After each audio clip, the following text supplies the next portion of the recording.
In 2005, a friend of mine invited me to go to his church and listen to a presentation that he was sure would blow my mind and make me rethink what I had been taught all my life about the world. At the time, I had been Roman Catholic for over half a decade, though I hadn't really practiced the faith in a couple of years. I still consider myself a Catholic, but in an after these messages will be right back kind of a way. So I was a believer. My friend obviously was as well, though he believed that the Bible was literally true, which was a point of contention between the two of us. Well, off I went, and I ended up listening to a presentation by this Ken Ham, who went on at length about big and little letters and dogs and poodles and the whole spiel that you've heard 1,000 times by now. Now, as much as I would love to sit here and tell you that my mind leaped to the vast sum of its knowledge and protested, "That's an oversimplification of genetics," or "Evolution isn't primarily driven by mutation," guys, I had no way of evaluating any of this. Biology and the sciences in general have never been my strong suit, and around the time that they were being introduced in more detail when I was in school, I was more interested in a girl, so I missed the boat when it came to the finer points of evolutionary biology. So there I was, a pretty much scientifically illiterate religious person sitting in a Ken Ham presentation. Or, as it were, walking out of a Ken Ham presentation. So how did even I know that this was all complete BS? Well, many reasons, only one of which I want to talk about in this video. I want you to imagine that you've bought tickets to the world premiere of a movie. You're sitting there in the theater, waiting for it to start. The lights go down. A guy walks on stage and starts giving a lecture to the audience about how to prepare their taxes.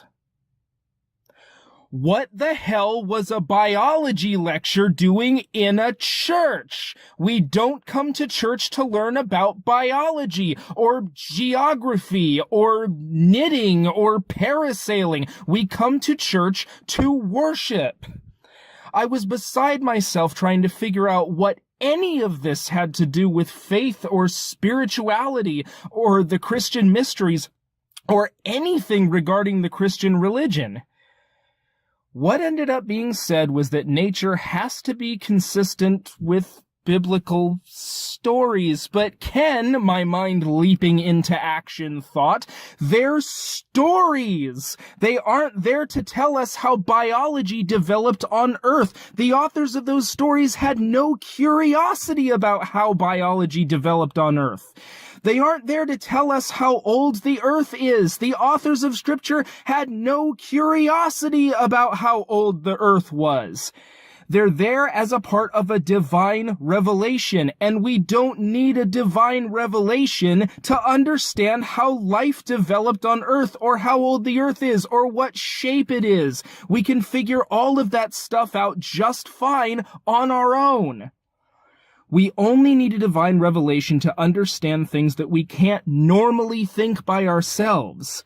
That's why they call them the Christian mysteries, and that's why Christianity is an article of faith. Not only was this guy saying that you can just look at nature and tell there's a God, he's saying that you can just look in nature and tell that our divine revelation is literally true. But it's a divine revelation. If we can just look at a story and corroborate it by looking at nature and conclude God, what do we need a divine revelation for? Why have a Bible at all if it's so obvious? We can't. It isn't. Now, I am in no way saying that Christianity is true or that any of these stories and practices are actual divine revelations. I can't demonstrate that, nor do I have any evidence for it. It's an article of faith. What I am saying is that Christians believe that they have a divine revelation, but these ones all turn into naturalists when their beliefs about the literal inerrancy of the Bible is challenged by our observation. Literal inerrancy of a divinely revealed theological book. I think that creationism and intelligent design and the like is a result of deep insecurity and self-consciousness on the part of literalists and fundamentalists. And what's more, I think the same is true of literalism and fundamentalism. If you're ashamed that your religious beliefs are articles of faith, you should probably become a materialist. You can't claim to be a materialist and claim that materialism supports your article of faith. The problems are solvable. Thank you.